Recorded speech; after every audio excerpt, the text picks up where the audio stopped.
তখন সে অন্ধকারে মনটা একটা আলোর জন্য অপেক্ষা করে থাকে। আমার নিজের জীবনেই কোনো আলো নেই। মা মারা যাওয়ার পর বাবা নিজের ব্যবসাটাকে আরো বেশি করে আঁকড়ে ধরেছেন। আমি মানুষ হয়েছি কাজের লোক আর আয়ার কাছে।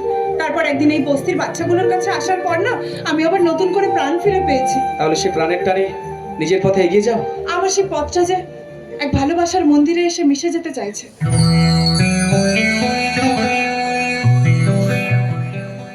তাহলে সে মন্দিরের ঠিকানাটা আমায় বলো, আমি বন্ধু হয়ে তোমাকে সেই ঠিকানায় পৌঁছে দেব।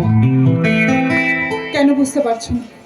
আমার সেই ঠিকানাটা এই বাংলা বাজারের বাদশা। বন্দনা, হ্যাঁ বাচ্চা, হ্যাঁ বাচ্চা, আমি তোমায় ভালোবাসি। তোমার ভালোবাসার ছোঁয়ায় আমায় নতুন জীবন দাও। তোমায় না বলা কথা সে তো আমার কবিতা।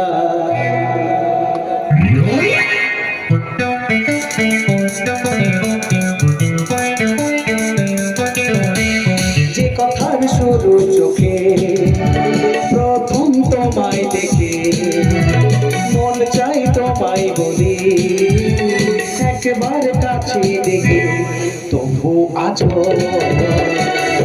হয়নি বলা, একসাথে হয়নি চলা।